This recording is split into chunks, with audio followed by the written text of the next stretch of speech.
Hello, this is Professor Leone, and tonight I am going to present us with our first lecture on our first chapter.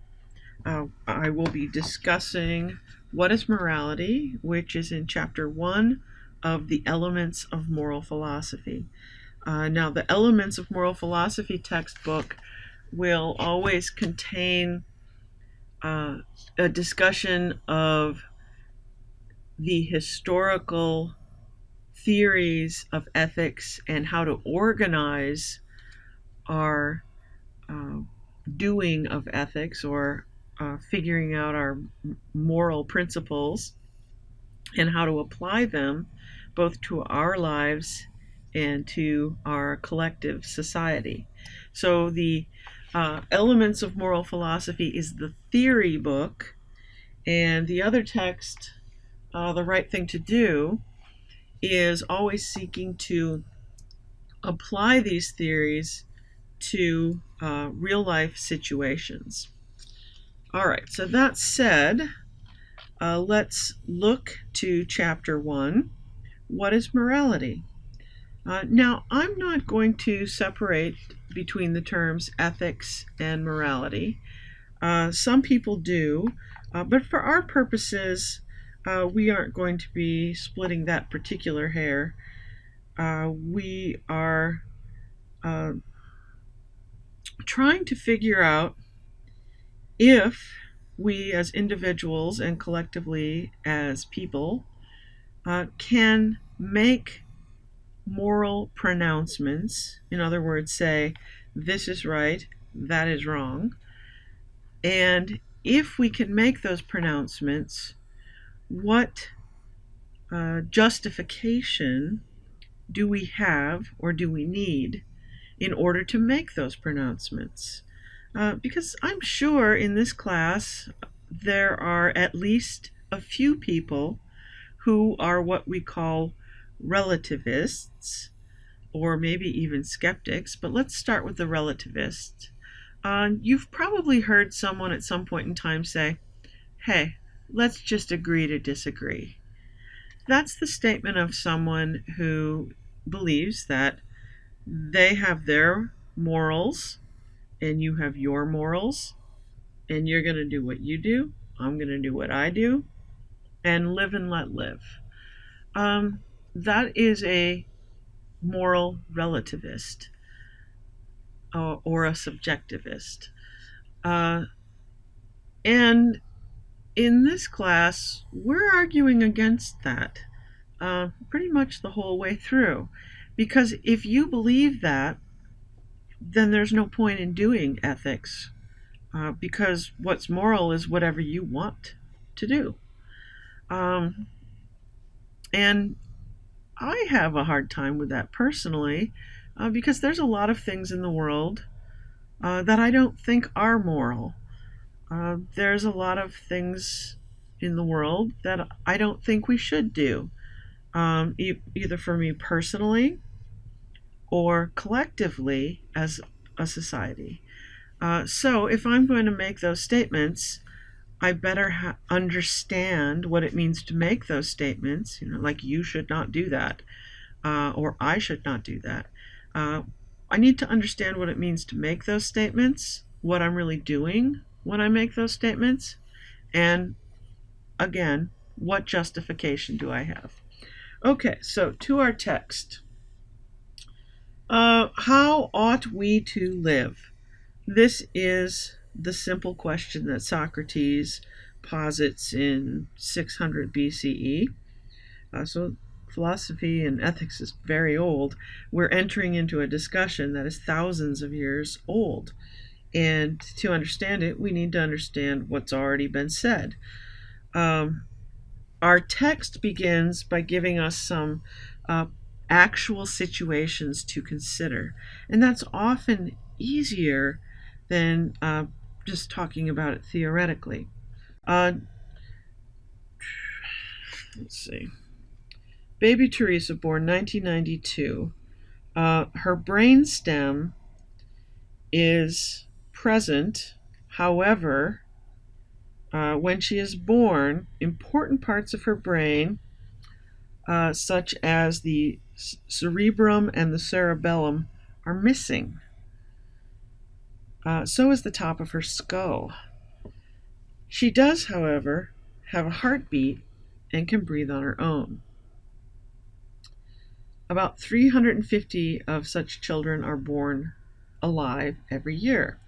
But back in 1992, the medical definition for being alive was that you had a heartbeat. That's no longer the medical definition of life. And part of that is because of baby Teresa. So baby Teresa is going to die within hours of being born because her brain is not actually fully present. Teresa's parents want to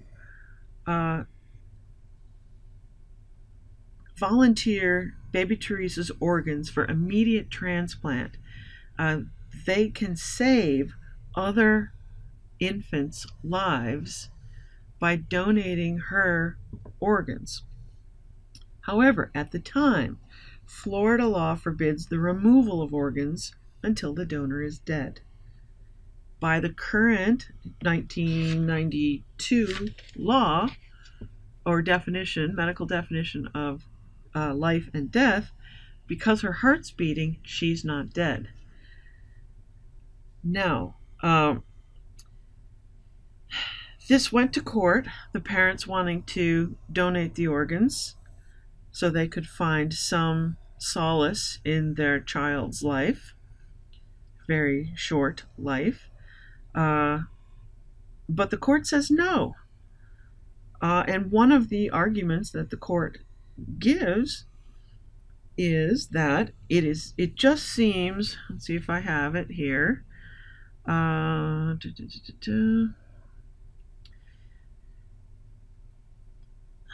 It just seems too horrific, too horrifying to use people as means to other people's ends, said one such expert.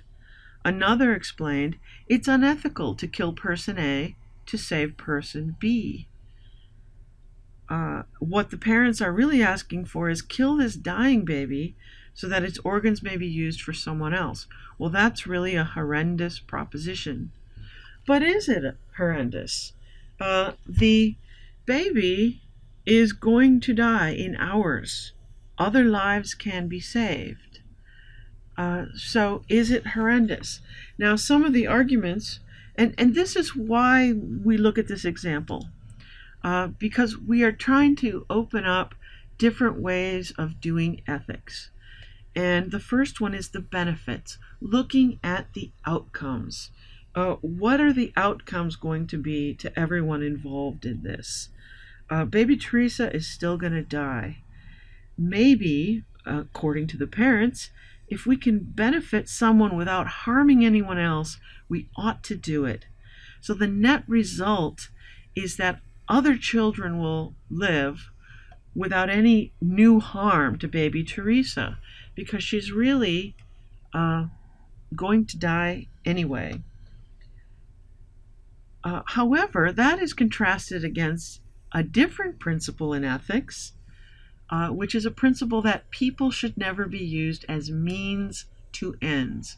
In other words, human beings, we define ourselves as being our own end, our own purpose. It is always wrong, and this is a principle that often comes up in ethics, it is always wrong to use someone, a human being. We can use plants, we can use inanimate objects like pencils, right? Scissors. We can even use animals. We can raise them, slaughter them, eat them, make clothes out of them. Perfectly moral. Well, that argument will come up later. But it is absolutely wrong, according to this principle, that we should not use people as means, to use baby Teresa as a means to someone else's ends. In other words, some other baby's life.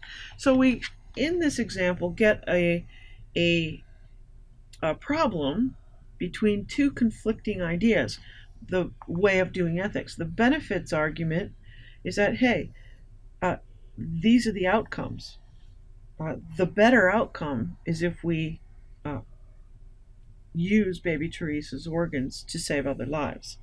The contrasting argument is that it's always wrong. This principle that it's still, no matter what the outcomes, wrong to use baby Teresa as a means to other people's ends.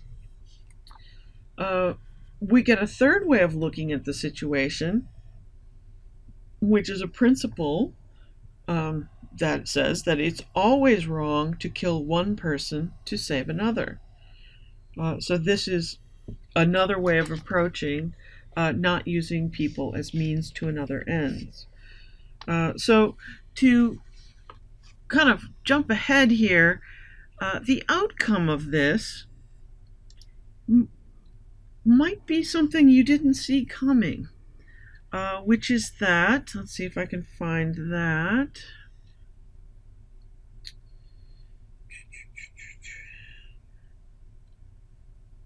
Oh, here, I have to skip ahead a little more. There's another possibility. Perhaps we should regard baby Teresa as already dead. Bear in mind that the conception of death has changed over the years. And you, of course, will read through this closely. But let me go directly to this point.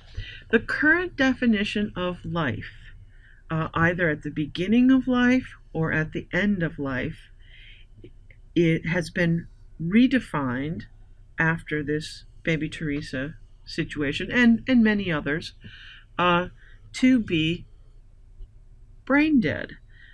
The current medical definition and legal category for being alive or dead is that you have to have certain degrees of brain function, because it came about many times that a person was brain dead, but their heart would still beat, or they would still be able to breathe. And so the legal definition changed to more accurately reflect the reality of the situation. So in that case, if the baby Teresa situation were to happen now, there would be no argument. Because she has no brain, she's not alive. Therefore, it's not killing her to take her organs and donate them to other children who need them, or infants. This is a different way of looking at the situation, to realize that some of our definitions weren't really accurate to life. And so definitions are very important, especially the definition of life, right?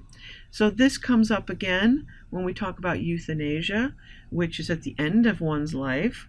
And when is a person still alive? Well, if they've suffered some massive brain injury, they are now considered dead. They're brain dead. And we pull the plug, take them off life support. And this will come up at the beginning of life, as in abortion. When is a fetus a human life? I mean, this is going to be a difficult topic to talk about, an emotionally charged topic, but we're going to try to use our definitions and to think clearly and critically, analytically, to make sense out of what should be our ethical stance, both individually for ourselves and collectively as a people. So we looked at this example to just try to kind of get our feet wet. All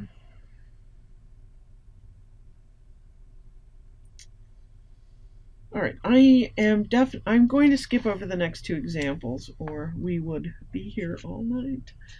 And I'm going to bring us to the page where we talk about the slippery slope.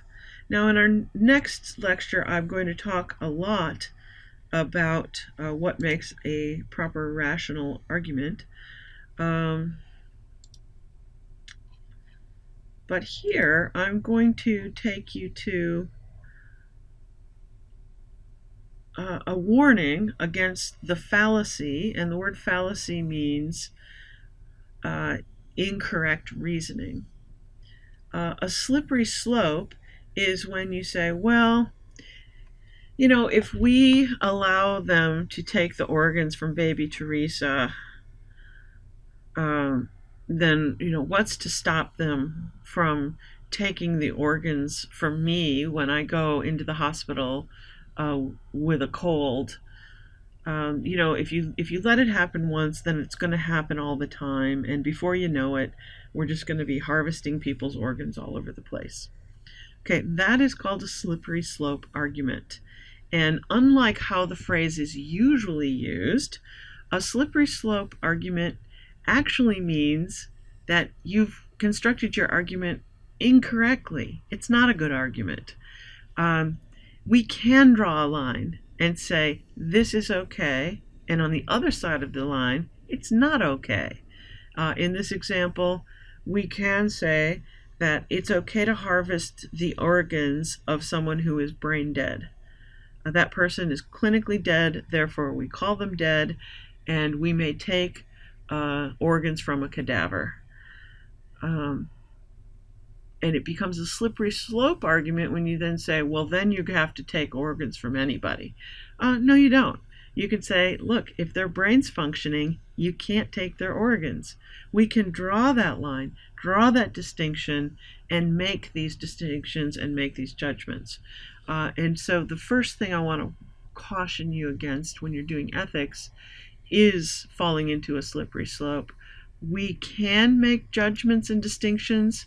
We do make judgments and distinctions, and that's what ethics is all about. Making these judgments and distinctions, seeing the differences, sometimes very subtle, between two cases, and when it's okay in one case and not okay in a different, and what the difference is. So as our text goes to here, so this is after the examples. These are the points at 1.5 that this chapter is trying to highlight for us. So, moral reasoning. We can learn from all this about the nature of morality. For starters, note 2 points. First, moral judgments must be backed by good reasons. Now, what a good reason is exactly what we're going to fight about all semester. What is a good reason to accept something? I will unpack that as I said throughout the semester. All right, so second, morality requires the impartial consideration of each individual's interests. What this means is that when we're trying to do ethics, we need to try to be impartial, meaning we aren't going to give special privileges to anyone because they're our friend, because they're a woman, because they're from our hometown. We're going to really try to treat everyone equally. So we're going to give impartial consideration of each individual's interests, which means sometimes business calls this all the stakeholders. Anybody who may gain or lose from a decision, we need to consider how that judgment will impact them. So we're going to apply this to some of these situations, but what we're going to get to is we're trying to discover the truth. The truth.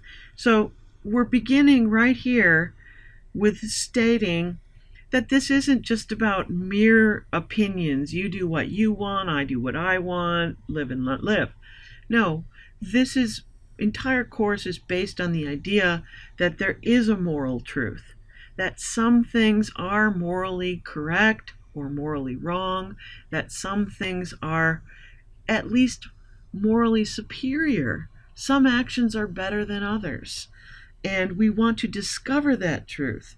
So in order to discover that truth, we must let our feelings not get in our way, but be guided as much as possible by reason. Human beings are hopefully all endowed with rationality. It's one of the defining features of being a human being, that we are rational creatures. And so the morally right thing to do is always the thing best supported by the rational arguments. And I'll go into that more in the next lecture, where I talk about what arguments are, what reason's role is in arguments, and what scientific facts have to do with arguments. So let's see. Moral judgments are different from expressions of personal taste. If someone says, I like coffee, you don't need to have a reason. You just like coffee, right? You don't have to like coffee. These are our personal taste. This is opinion. This does not need a reason. It doesn't need an argument. It doesn't need factual justification, right? You don't try to tell your girlfriend that factually the way they feel about something is wrong. That's not a good idea. But in ethics, it's not just personal taste.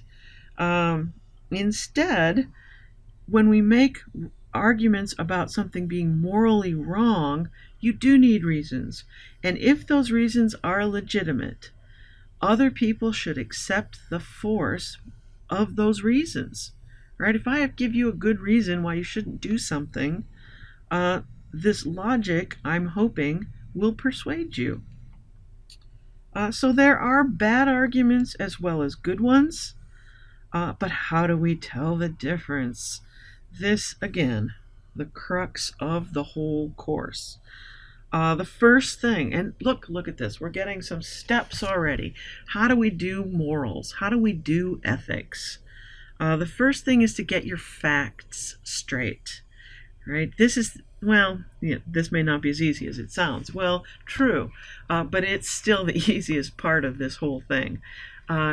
Key facts, doing the research, doing the science, talking to someone who is a certified, bona fide expert in whatever subject matter you're talking about. For example, when did baby Teresa become dead, right?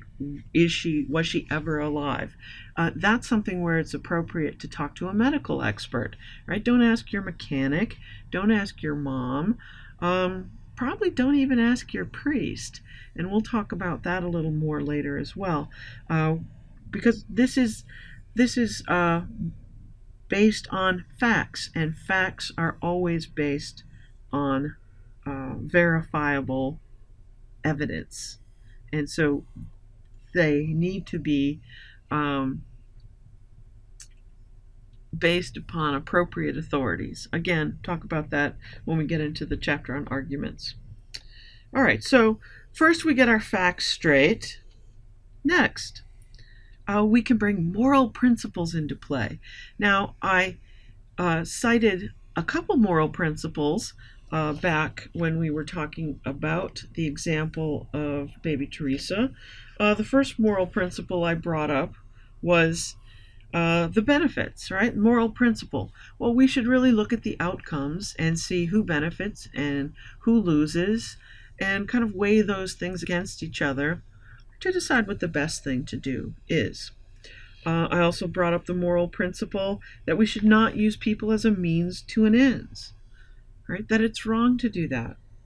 I brought up the principle very briefly that perhaps killing people is wrong in and of itself, right? And there's all kinds of principles that we're going to find that matter to different people in different degrees. And this is where we get into value claims.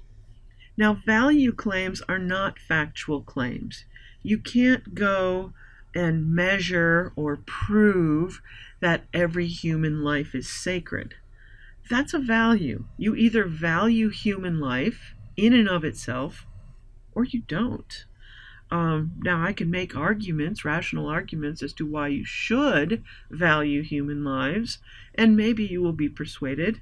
Maybe you will see the force of my arguments, of my reason, but maybe you won't.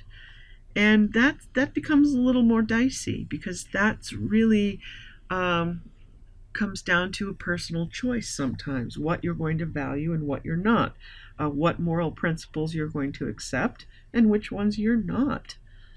And last but not least, when we're doing ethics properly, at the very least, you need to be impartial. Now, I mentioned that earlier, that we are going to treat everyone alike. This text and this course, in part because it's being taught in America, the US of A, is founded on the principle of equality, that all men and women, all humans, right? All humans are created equal. So we all get treated the same. That's the principle of justice. And we will be, or I will be running this course accordingly to that principle. Now, you can argue against it. I will probably always argue for it. And if I'm not, then I'm probably playing devil's advocate, just to give you a clue, because I do believe in justice and I do believe in equality. And that's my little opinion flag, right?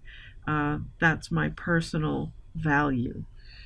Okay, so we will be, step 3 of trying to do ethics correctly, is that we will try to look at each individual, each stakeholder's interests as equally important. We're not going to give more preference to our friends than in every other human being. Okay, so given this discussion, our text tries to put forth the minimum conception of morality. And this is something that the texts that we'll be reading this semester will spend the rest of the semester trying to defend and convince you of. So their definition, our authors, the Rachels, is that morality is, at the very least, the effort to guide one's conduct by reason. That is, to do what there are the best reasons for doing, while giving equal weight to the interests of each individual affected by one's actions. So this is a very good definition, I think, of morality and what we're trying to do this semester. And I welcome your feedback on this discussion in our discussion board, which is located, pull this here, discussion board here, and this will be here. What is morality? We've all posted at this point our outlines or our guided readings to this discussion board, but now I want everyone to go in and read each other's outlines, and maybe I'll start another thread that can be simply discussion of what we think about this definition of morality. That certainly bears some discussion, and if you want to post a video instead of the written, that's absolutely fine, whichever you enjoy doing more. Some people like to write, some people prefer to talk and find it a little easier. And you can post an audio also, it doesn't have to be a video, right? You can post a still picture with you talking. All right, that is it for tonight. Thank you very much, and I look forward to our semester together learning ethics. Thanks.